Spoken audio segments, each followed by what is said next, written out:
बहनों, एक औरत थी और वो लक्ष्मी माँ की पूजा करती थी। लक्ष्मी माँ को बहुत मानती थी, इतनी ज़्यादा मानती थी, हद से ज़्यादा पूजा करती थी।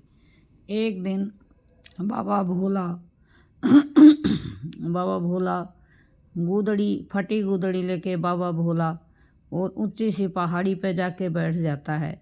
तो लक्ष्मी से पूछता है, अरे लक्ष्मी, ये औरत तेरे पास क्यों आती है? कहने लगी, हे बाबा, हे महाराज, ये मेरा व्रत करती है और ये मेरे को बहुत मानती है।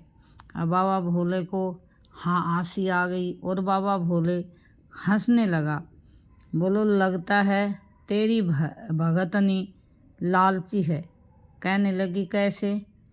बोलो, देखो, तुम्हारा पैर छू के जाती है और मेरा कानी देखती भी नहीं है। एक दिन बाबा भोला ने कहा, देखो, आपको उस भगतनी को ये नहीं पता, अब जो भी कुछ है वो मेरे पास है। कहने लगी, हे महाराज, ऐसा क्यों? कहने लगा, वो उसको खुद को ही पता चल जाएगा। एक दिन क्या काम करा, बाबा भोला लक्ष्मी का रूप लेके और लक्ष्मी की जगह बैठ गया। अब वो भगतनी आई और आके और अपने उसके पैरों में गिर गई, रामा श्यामा करने लगी और बाबा भोला ने लक्ष्मी का रूप दे दिया।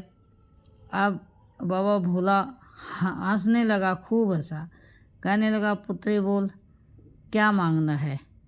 कहने लगी, हे मैया, मैं तो कुछ नहीं मांगने आई, मैं तो ऐसे आपका दर्शन करने के लिए आ जाती हूँ। बोलो पुत्री, आज के कलयुग में ऐसा कोई नहीं है जो कोई किसी के लिए फोकट में काम करे। तब वह कहने लगी, हे लक्ष्मी माता, मैं बहुत गरीब हूँ, इसलिए तू तो भंडार का भरने वाली है, तो इसलिए मैं तेरे पास डेली आती हूँ। तब बाबा भोले को मन में विचार आता है और वो उसको आशीर्वाद देता है, बोलता है, हे पुत्री, जाओ, तुम्हारा धन से तुम्हारा भंडार भरेगा। जैसे ही बाबा ने आशीर्वाद दिया, उसके पास सब कुछ हो गया। फिर सपने में उसको लक्ष्मी माता देखी, कहने लगी, हे पुत्री, मुझे माफ़ करना, मैंने आपको कुछ नहीं दिया, ये तो बाबा भोले की कृपा है, तो बाबा भोले ने आपने दिया। बोल बाबा भोले भंडारी की जय।